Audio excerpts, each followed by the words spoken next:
At 65, Mary's world collapsed in a single day. The home she built with her late husband gone, her life savings stolen by the very people she had trusted the most, her own son and daughter Law. The place where she had spent decades, raising a family, celebrating birthdays and watching sunsets, was taken away with a forged signature and a cruel lie. They thought they could silence her. They thought she would quietly disappear, fade away, like an old photograph lost in the attic. But they were wrong, because what followed wasn't a story of defeat, it was a story of stunning comeback. A tale so powerful it left an entire town speechless. Imagine a woman in her 60s, betrayed, humiliated, left homeless, standing back up, building her life again from scratch, and eventually becoming a symbol of resilience for thousands of people. This is the story of Mary, and her journey is about to take you through betrayal, heartbreak, and a victory that no one ever saw coming. If you've ever felt overlooked, underestimated, or pushed aside because of your age, this story will remind you how powerful you truly are. Before we dive into Mary's incredible fight for justice, I want to invite you to subscribe to this channel, so whenever life gets busy, you can always come back and listen to stories that inspire you, and remind you that life's most beautiful chapters can still be written, no matter your age. Now, let me ask you, what would you do if your own family turned against you? Would you give up or would you rise? Stay with me, because you're about to witness one of the most shocking turnarounds you've ever heard. For most of her life, Mary believed in family. She believed that no matter how tough things got, your children would always stand by you. That's how she raised them, with Sunday dinners, homemade pies, and years of quiet sacrifice. So on that sunny afternoon in June, when her son Kevin and his wife Amanda invited her over for a family discussion, Mary was all smiles. She thought maybe they were planning a little surprise for her upcoming birthday. Or maybe Kevin had gotten that promotion he'd been working so hard for. She never expected what happened next. Kevin sat across from her at the kitchen table, fidgeting with a stack of papers. Amanda leaned against the counter, her arms crossed, her lips pressed in a thin line. "Mom," Kevin began, "you've been living alone in that big old house for too long. We've talked about this. It's time you moved somewhere smaller, somewhere easier." Mary blinked. "But this is my home." Amanda cut in quickly. "It's not practical anymore. It's too much for you to handle. We've actually found a buyer. You'd be doing yourself a favor." The air in the room shifted, grew heavier. Mary felt her heartbeat quicken. Kevin slid the papers toward her. "Just sign here, Mom. It's all taken care of. You'll get some cash from the sale, enough to rent a nice little condo. No worries, no maintenance." Her hands trembled as she reached for the documents, the house, the memories, everything she and her late husband John had built together, reduced to numbers on a piece of paper. Her voice cracked. I never agreed to sell my home." Amanda's expression hardened. "You don't have to agree. You already signed the preliminary paperwork last month, remember? When we took you to the bank?" A cold chill ran down Mary's spine. She remembered the trip to the bank event, said it was for updating some account details. She had trusted him, trusted her son. Now her name, her signature, was on documents she never intended to sign. Her vision blurred with tears. Kevin's tone turned sharper. "This is for your own good, Mom. You'll thank us later." But Mary wasn't listening anymore. Her world, everything she believed in, was crumbling around her. The family she had loved, nurtured, sacrificed for, had turned into strangers right in front of her eyes. And just like that, the house wasn't hers anymore. That evening she sat alone on her porch, the same porch, where she used to rock her babies to sleep, where she and John would sip coffee in the mornings. And the silence was unbearable. She wasn't just losing a house, she was losing trust, dignity, and the foundation of everything she thought family meant. And that was the deepest cut of all. But sometimes life pushes you down, just to see how strong you can rise. If you've ever been betrayed by the ones you trusted most, stay with me. Mary's story is just beginning. And if this resonates with you, you can subscribe now, so you won't miss the rest of her incredible journey and other stories that will lift your spirit when you need it the most. Because Mary, she wasn't about to disappear quietly. She was about to make the biggest comeback her small town had ever seen. The next morning, Mary stood in her empty kitchen, staring at the faded wallpaper she had chosen with John so many years ago. Her home, her history, was no longer hers. By Friday, the house would be gone. Kevin and Amanda had arranged for the movers, handled the paperwork. Everything was finalized. Mary had two choices. She could crumble under the weight of betrayal, or she could get up and fight for herself. And for the first time in decades, Mary chose herself. With nothing but an old sedan, 2 suitcases, and a photo of John tucked safely in her purse, she drove away from the only home she had ever known. She didn't have a plan, or even a destination, but she had something far more valuable: determination. Her first stop was an aging roadside motel on the edge of town. The room smelled of stale carpet and burnt coffee, but it had a bed and a hot shower. For now, it was enough. On her first night there, Mary cried. She let herself mourn not just the house, but the years she had lost trying to please everyone but herself. But by morning, she wiped her tears, stood tall, and said out loud, "I'm not done yet." With only a few $100s left in her checking account, Mary knew she needed to act fast. She spent the day walking through the small downtown, going door to door, asking if anyone needed part-time help. Most people gave her polite but dismissive smiles. Until she reached Benny's Diner, a tiny cafe with a flickering neon sign and the smell of fresh apple pie floating through the doorway. Behind the counter stood Benny himself, late 50s, gruff on the outside but with eyes that softened when he listened.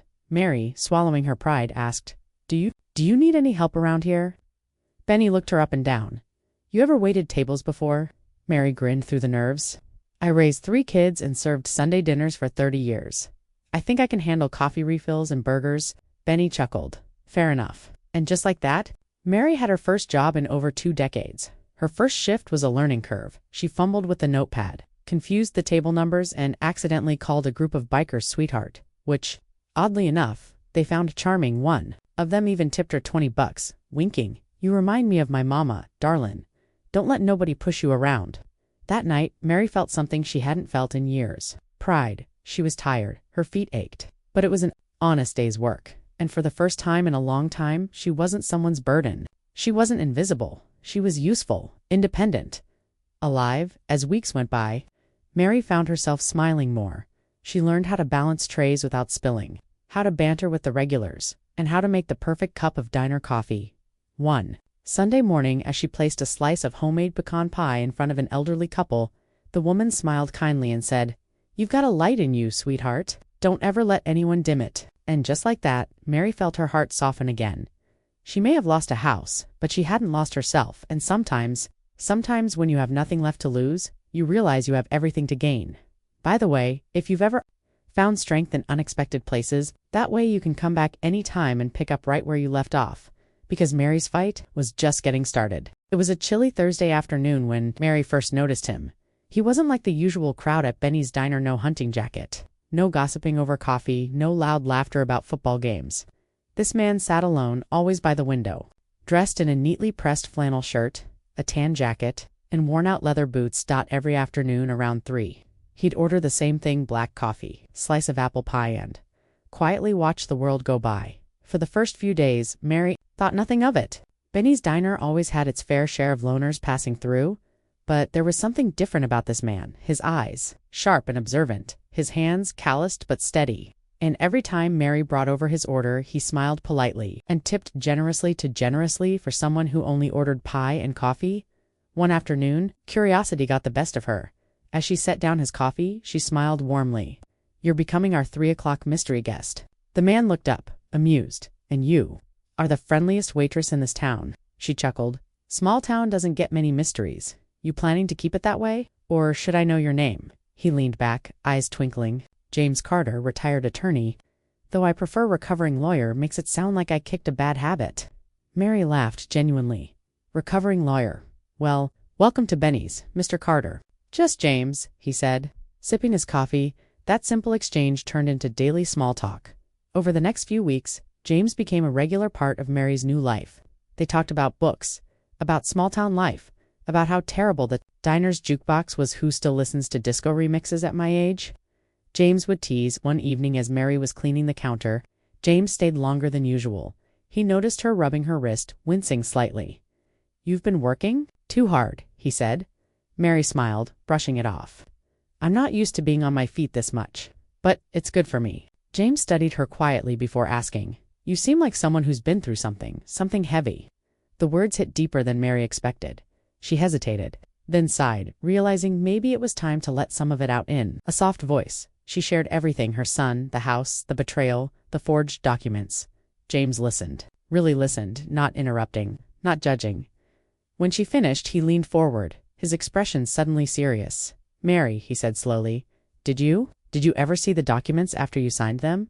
Or did they rush you through it?" Mary frowned, thinking back. No, Kevin said it was just some banking updates. I trusted him. James exhaled sharply. That's fraud, coercion, abuse of power. I've handled enough estate cases to know when something smells rotten. Mary blinked, her heart skipping. But it's done. The house is sold. Papers signed. James shook his head firmly. Doesn't matter. If they tricked you into signing under false pretenses, it doesn't stand in court. For the first time since losing everything, a flicker of hope ignited inside Mary. James leaned in, voice steady. If you want, I can help you look into it. Mary's throat tightened. For weeks she had felt invisible, voiceless. And now, sitting across from her, was someone willing to help. And not just anyone. A man who knew how the system worked. She smiled misty-eyed. James, you just became my favorite customer. He grinned. Well, I've been called worse. And in that little diner, surrounded by worn booths and greasy menus, a spark of justice began to flicker back to life. Sometimes help comes from the most unexpected places, and sometimes it walks through the diner doors, orders pie, and changes your life. And hey, if you've ever had a stranger turn out to be a blessing, go ahead and subscribe. These stories, they remind us we're never too old for a fresh start, because Mary's fresh start was just getting interesting. The next morning, Mary woke up feeling something she hadn't felt in months. Purpose.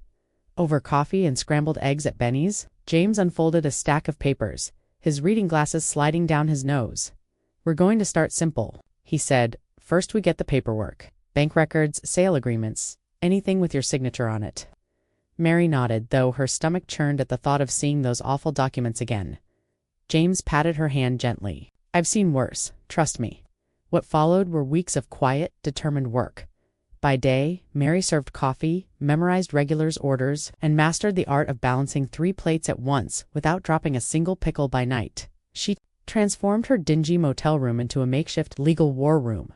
She learned how to request records from the county clerk's office, how to politely but firmly deal with bank tellers, and perhaps the most difficult, how to use her ancient smartphone without accidentally locking herself out. There were hilarious moments too, like the time Mary confused Zoom meeting with Zoom lens and showed up to her first video call with James holding her phone an inch from her face, looking like a startled owl. James chuckled for days about that one, but beneath the humor was grit and a quiet determination that only years of hard living could produce. Weeks turned into months, and slowly the ugly truth unraveled. Kevin and Amanda hadn't just manipulated Mary into signing state and illegally pushed the sale of the house through a shady real estate agent who conveniently disappeared after the deal. James built the case, piece by piece, discovery like a small, satisfying victory. Then came the hardest part, filing the lawsuit. Mary stared at the thick stack of legal papers, her name boldly printed on top. Plaintiff. Her hands trembled. James, what if this doesn't work? James leaned back in his chair, calm as ever. Then we keep fighting. But Mary, the law is on your side. This isn't just about a house anymore. It's about what they stole from you, your dignity, your voice. Mary swallowed the lump in her throat. She never thought she'd be standing up to her own flesh and blood in a courtroom. But here she was, not running, not hiding, but fighting for herself. Her first day at the courthouse was surreal. The young security guard glanced at her paperwork and smiled. You suing someone, ma'am? Mary smiled back. A little shy, actually. Yes, I am. Good. For you, he said with a wink. We need more ladies like you stirring things up. That small interaction made her heart swell. In the courtroom, Kevin looked shocked. Amanda fumed silently. And their slick lawyer tried every trick in the book. But Mary held her ground with James by her side. She answered every question provided, every document, and calmly exposed every lie. Outside the courthouse, people started whispering. Did you hear about Mary? She's suing her own family. And for the first time, it didn't make her feel ashamed. It made her feel alive. And just a reminder, if you've ever felt like life knocked you down, remember, it's never too late to stand up again. Remind you of your own strength. You can always come back and finish. Mary's journey whenever you need a little boost, because Mary wasn't just standing up for herself. She was standing up for everyone who'd ever been told they were too old to fight back. And the battle was far from over. The courtroom was packed on the final day of the hearing. Mary sat quietly, hands folded in her lap, dressed in her Sunday besta, simple blue blouse, and the same pearl earrings John had given her on their 20th anniversary. Her heart pounded, but her chin was held high. Across the room, Kevin avoided her gaze. Amanda sat beside him, arms crossed, lips tight with frustration. The judge flipped through the thick file of evidence: bank records, property transfers, recordings of conversations Mary had secretly captured at the diner with James' help. James, seated confidently beside her, leaned in. "This is it, Mary. They thought you were weak. They had no idea." The judge cleared his throat after reviewing the evidence. "It is clear the plaintiff was deceived, misled, and her signature was obtained under fraudulent circumstances." Mary felt her chest tighten, gripping the edge of the bench. The judge continued. "Furthermore, the court finds that the defendants not only acted in bad faith, but conspired to manipulate legal documents, resulting in the unlawful sale of property and theft of personal funds." Kevin's head dropped. Amanda's face flushed an angry red. Mary simply closed her eyes and took a deep breath. Then came the moment that made the entire courtroom gasp. The judge leaned forward, his tone sharper. "Due to the severity of the misconduct, I am ordering full restitution of the property, reimbursement of all stolen funds with interest, and an investigation into criminal charges for fraudulent activity." The words rang in Mary's ears like church bells on Easter morning. Her home would be returned, her savings restored, her dignity redeemed. But that wasn't the biggest shock of the day. As James presented final documents, he pointed out a hidden transaction. Amanda had tried to bury thousands of dollars transferred from Mary's account into a private fund under Amanda's maiden name. The judge's expression turned cold. "Mrs. Amanda Callahan, you are hereby referred for criminal investigation of theft, wire fraud, and elder exploitation." Kevin's jaw dropped. Amanda stammered. It was just to help the family." The judge slammed his gavel. "This court does not tolerate exploitation under the disguise of family." The courtroom stirred with whispers and astonishment. Mary couldn't help it. Her lips curved into a small, satisfied smile, not out of revenge, but out of justice finally being served. Later that afternoon, as Mary walked out of the courthouse into the bright sunshine, townsfolk gathered outside. Benny was there too, wiping his hands on his apron. "I heard the fireworks inside." "You. Good, sweetheart." Mary beamed. "Better than good. I got my life back." Someone in the crowd called out, "Way to go, Mary." Another elderly woman approached, wiping tears from her eyes. "You didn't just win for yourself. You won for all of us who ever felt forgotten." Mary's heart swelled. In that moment, she wasn't just Mary, the forgotten widow, the betrayed mother. She was a voice, a symbol. And as Benny threw an arm around her shoulders, he chuckled. "Looks like someone's buying pie for everyone tonight." Mary laughed, "Only if you promise not to burn it this time." And the crowd erupted in light-hearted laughter. It wasn't the end of her journey, but it was the end of being silent. And if you're enjoying Mary's comeback, you can hit subscribe and join us anytime. Life throws storms at all of us, but sometimes, like Mary, you get to see the rainbow too, because this wasn't just about getting her house back. It was about reclaiming herself, and Mary was just getting started. Returning to her little motel room that night, Mary didn't feel tired. She felt alive, for the first time in months, maybe years. She slept deeply. No worries pulling at her chest, no shadows hanging over her head, just peace. By sunrise, a new thought crept into her mind. Sure, she had her house back. The money was coming too, but what was next? Go back to living alone, filling the empty halls with quiet memories. The answer came unexpectedly, in the form of a newspaper article. Benny was wiping tables when he pointed it out. "Looks like you made the front page." Mary glanced down. Headline: "Local Widow Wins Landmark Case, Justice for the Forgotten." Her photo, standing tall outside the courthouse, smiled back at her. She blinked, unsure whether to laugh or cry. Benny, however, had no such problem. "You're famous now. Hope you still remember us little folks when Hollywood calls." Mary grinned. "I'll put you in the credits, dishwasher extraordinaire." Later that week, as Mary walked through the old neighborhood, people waved, nodded, even stopped to shake her hand. Many were elderly folks like her, people who had quietly been dismissed or forgotten. "Thank you for standing up," one woman whispered, squeezing her hand. It hit Mary like a wave. This fight? Mary looked around the empty walls and made a decision. She wasn't going to let this victory be just a personal win. She was going to make it count for others too. With James' help, she met with a local community leader, Mrs. Peterson, who ran a small shelter for seniors facing eviction. The place was crumbling, underfunded, barely surviving. Mary asked one simple question: what would you do if you had a little extra help? Mrs. Peterson's eyes sparkled with dreams that had long been buried, and that's how it began. Mary used part of her settlement money to renovate the shelter, turning it into a cozy community home. New beds, fresh paint, proper heating, small miracles for those who needed them most. She didn't stop there. She organized weekly dinners at Benny's discounted meals for seniors, free coffee refills, and sometimes, just sometimes, an extra slice of pie accidentally landing on someone's table. Mary became a force into quiet storm of kindness and grit. Of course, life had its humor too, like the time she joined the town's charity auction, put up her famous peach cobbler recipe, and accidentally sparked a bidding war between two retired gentlemen who'd both had secret crushes on her since high school.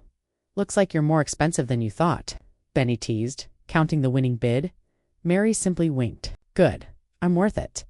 Her son, Kevin, and Amanda, they tried to make amends after the court ruling, but Mary stayed firm, polite, but distant. Forgiveness was possible, but forgetting wasn't required. She chose peace over revenge, strength over resentment. And in doing so, Mary didn't just get her life back, she built a new, richer life. You can subscribe now so you'll never miss another story of strength, humor, and resilience, because life may knock us down, but with a little courage and the right people around us, we can rise higher than ever before. And Mary? She was just getting started. By the end of that year, Mary wasn't just another retired widow living quietly in her old house. She had become something far more surprising and far more delightful, a local legend. Her story spread faster than gossip at a church bake sale. From the diner's lunch counter to the town square barbershop, everyone seemed to be talking about what Mary did. One morning, as she filled coffee cups at Benny's, a young journalist from the state paper walked in. "Mary Callahan?" he asked, eyes wide. "I've been assigned to write about you." Mary blinked in disbelief. "Me? Why on earth?" He smiled. "Because people need to hear about women like you, people who refuse to be pushed around." Before she knew it, her story was in the Sunday paper. Headlines read, "At 65 she took on the system, and won." Then the phone call started. A local radio station invited her to speak. Then came the town council, offering her a spot on the community advisory board. And then came the invitation that made her laugh out loud. Her old high school reunion committee asked her to be the honorary guest speaker. "Looks like I'm finally prom queen," Mary joked as she told Benny, who nearly dropped a plate, laughing. At the reunion, standing at the microphone, Mary shared her story, not just the pain, but the comeback. She spoke about losing everything and finding herself again, about how sometimes life's worst moments push you toward your best self. Her old classmates gave her a standing ovation. Even the mayor approached afterward, saying, "You've reminded this town what real strength looks like." Then came the twist no one expected. One afternoon, as Mary was organizing a charity bake sale, a man approached her in the grocery store. Tall, graying hair, slightly nervous smile. "Mary, it's been a long time," he said softly. It was Paul, her high school sweetheart. The boy she'd dated before meeting John. After a few shy hellos and a few awkward laughs, they agreed to catch up over coffee. One coffee turned into weekly walks at the park, then quiet dinners, then helping each other decorate for Christmas. Benny teased mercilessly, "Looks like someone's got a boyfriend." Mary just smiled. "At my age, it's called a gentleman caller." The town watched with delight. Mary wasn't just a woman who'd won back her home, she'd rebuilt her entire life. Piece by piece, with laughter, kindness, and a spark no betrayal could extinguish. Sometimes, people would stop her on the street just to say, "You give us hope." And that was worth more than any court victory. And hey, if you believe in second chances and fresh starts in life, surprising you just when you least expect it, hit that subscribe button. You'll always find stories here that lift your heart, just like Mary's did. Because Mary, she didn't just survive, she became living proof that no matter your age, no matter your past, the best chapters of your life can still be unwritten. And for Mary, the best was still unfolding. Spring returned to the little town, painting everything in soft greens and bright blossoms. For Mary, it felt like life itself had blossomed again. Her old home, once stripped from her hands, was now vibrant with life. The faded shutters had been repainted, the garden neglected for so long now burst with tulips and wild daisies. Her porch swing, freshly oiled, creaked gently in the breeze. And every morning Mary would sit there with a warm cup of coffee, a smile on her face, and peace in her heart. Across town, the shelter she helped restore thrived. Every week, new faces arrived, people who had felt forgotten by the world. Until Mary showed them kindness still existed. She didn't just hand out meals. She sat, she listened, she shared laughter over pie and coffee, making every person feel seen. Benny's Diner had a new addition to a framed photograph right by the counter. It was Mary, standing proud outside the courthouse. Beneath it, a simple caption: "She fought, she won, and she made us all believe again." And Benny, he never stopped reminding her. "Free pie for life, Miss Mary," he'd say with a grin. To which she'd reply, "Careful, Benny. I might outlive you." Just to make good on that, laughter always followed. Her friendship with Paul deepened two people rediscovering joy in simple things. Evening strolls, board games that lasted far too long, and quiet talks beneath the stars. Life wasn't perfect. Her knees ached when it rained. The stairs sometimes seemed taller than they used to, but her heart was lighter than it had been in years. One summer afternoon, the mayor announced a special town event. Mary was invited on stage, standing before neighbors, friends, and those who'd followed her story. "We honor Mary Callahan," the mayor said. Not just for standing up for herself, but for reminding us all that life doesn't end at 6. Sometimes it only just begins. Cheers erupted through the crowd, a standing ovation that echoed through the little square. Mary, blinking back tears, took the microphone. "I thought I had lost everything," she began softly, "but in losing it, I found my strength, my community, and even found love again." She glanced at Paul in the front row, who smiled proudly. "And if you ever think it's too late to fight back, too late to start over, remember my story. You are never, ever too old to begin again." Applause thundered later. That evening, as Mary sat on her porch, the sunset glowing over the horizon, she smiled to herself. She had been betrayed. She had been broken, but she rebuilt every piece of her life, not by waiting for someone to rescue her, but by choosing to fight, to hope, and to believe in herself. And if you've stayed with me through Mary's incredible journey, thank you. If her story touched your heart, you can subscribe. So whenever life gets tough, you can always come back here for stories that remind you the best days can still lie ahead, because Mary's story teaches us all. You can lose everything and still gain something far more precious. You can be knocked down and still rise taller, and you can be forgotten and still become unforgettable. Mary didn't just get her home back. She got her life back. And most beautifully, she got herself back. And in the end, isn't that the happiest ending of all? As someone who has spent years studying stories that truly move people, I can tell you, Mary's journey is more than just a story of betrayal and revenge. It's a story about rediscovering your own strength, about proving that life doesn't end because others try to define your worth. Think about it. How many of us have felt written off, overlooked, or underestimated, simply because of our age, our circumstances, or our past? Mary reminded us that no matter how much we lose, we still have the power to rise again, to reclaim our dignity, and to live on our own terms. And I'd love to hear from you. Have you ever faced a moment where you had to stand up for yourself when nobody else believed in you? Or maybe you've witnessed someone else fight back against the odds? Tell me in the comments, because your story might just inspire someone else watching today. If you found this story meaningful, if it made you feel stronger, or simply reminded you that it's never too late to start over, I invite you to subscribe to this channel. This way, whenever life feels a little too heavy, you'll always have a place to come back to for stories of resilience, hope, and new beginnings. And if you'd like, we have many more inspiring journeys waiting for you. Just click on one of these videos on your screen and let yourself be reminded that every chapter of life can be a powerful one, because here we believe you're never too old to write your best chapter yet.